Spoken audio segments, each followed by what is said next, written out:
Okay, so I thought we would talk about your portfolio. You're looking for a job or you want to get noticed by somebody in the games industry, and so obviously your portfolio is going to be their first stop.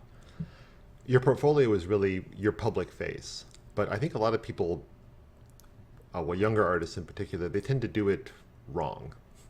And obviously, this is all subjective and it's my opinion, but you may appreciate my input on this since I've been on both sides of the fence.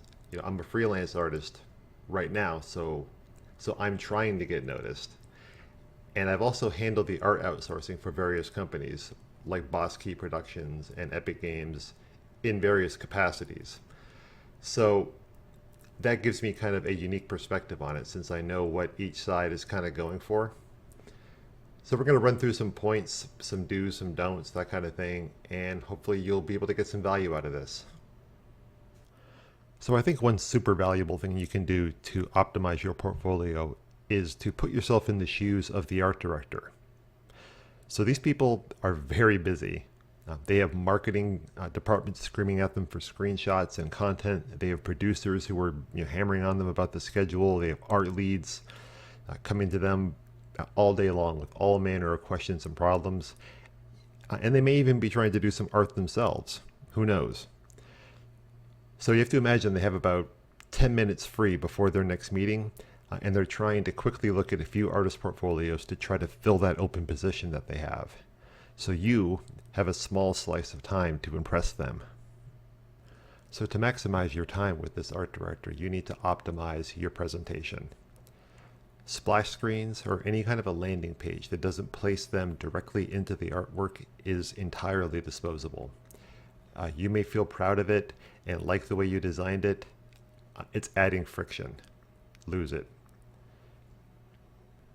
So something else that I would recommend is to choose a discipline. And what I mean by that is, say you want to be a 3D prop artist, then your portfolio should be focused on 3D props. That should be the first thing I see when I land on your site. I don't want to see some character that you worked on a couple of years back. I don't want to see a tree that you generated while following some tutorial. And I don't want to see your sketches from art school. This gets back to respecting the art director's time. You applied for the 3D prop artist job. So when they click the link that you provided them, what they want to see are 3D props. So a focused portfolio is going to maximize your time with that art director.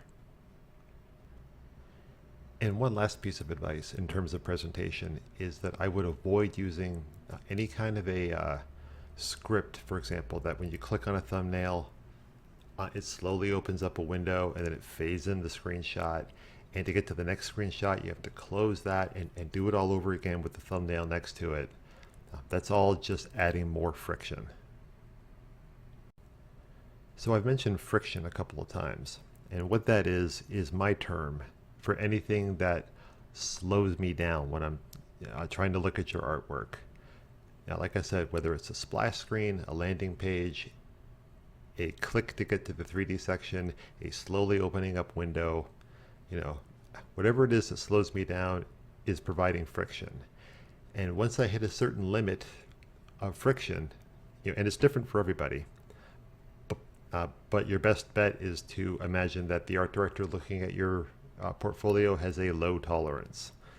So each piece of friction they hit is just increasing the chances they're going to close that tab and move on to the next artist. So your job is to minimize their friction. Okay, so I think that's enough negativity for now. I've given you quite a few things not to do. So let's talk about some of the things you should do. So the primary thing I would recommend you do is put your portfolio on some sort of a standardized site, like ArtStation, for example. That's one of my personal favorites. I've mentioned it in prior videos. And the reason I recommend it is simple. Most art directors know what ArtStation is. They've been there before, and they know how to navigate it. There's very little customization available.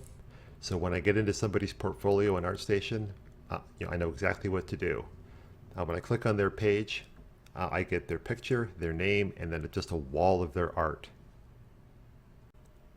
So it really comes down to respecting the time of the person who's looking at your portfolio. During my time as an art outsourcer, I saw the whole range from the ArtStation portfolio to the personal website to the zip file full of images being emailed to me to the PDF file full of images being emailed to me to the email that simply says, hey, I'm applying for this job, or hey, I would like some contract work. If you want to see my artwork, let me know and I'll send you a link to my portfolio. Please, if you take nothing else away from this, never, ever do that. That's basically the fast track to your email being deleted and you losing your shot. So besides making sure that the artwork is the first thing I see when I click on your website link, the next most important thing to me anyway is for you to express your voice as an artist. And what I mean by that is you shouldn't chase art styles just for the sake of getting a job, or make specific things because you think it'll give you a better shot at getting a job, because you'll be most effective as an artist when you're doing stuff that you're passionate about. So if you love doing weapons, then what I expect to see when I get to your website is a wall full of weapons. Or if you love doing character art, same thing. When I get there, what I want to see is a crowd of characters. What I don't want to see is a fire hydrant and a crate and a tree that you made while following some tutorial and some sketches and some characters mixed in here and there. That's unfocused, and it doesn't show me that characters are your passion. Now, to be fair, I mostly see that sort of thing in junior artists or artists who've just gotten out of school because they understandably don't have a lot to put in their portfolio, and so they default to putting everything into it. And I would argue that having one or two pieces that are really well done is far more valuable than having, say, 8 that are kind of mediocre. Which leads into our final point, which is portfolio maintenance. And what I mean by that is, how do you handle your portfolio going forward? As years drag on, how do you update it? So I'm a huge believer in the saying that your portfolio is only as good as its weakest piece. And what that really means is that if I come to your portfolio and I see there's 20 images of props there, or guns, or whatever, there's just something about that weak piece that's always going to catch that art director's eye. And it's not to say that it will affect the outcome radically or that it will taint their perception of you, but there's a chance that it will. And why take a chance? So in closing, to summarize my view on portfolio design, I suppose I would go with 3 points. Number 1, make sure the site is easily navigatable and doesn't cause the viewer much friction, because friction is going to lead to them leaving. Number 2, make sure the first thing I see when I get to your website is art. A wall of art. The art is the priority. And number 3, make sure your portfolio reflects your voice as an artist.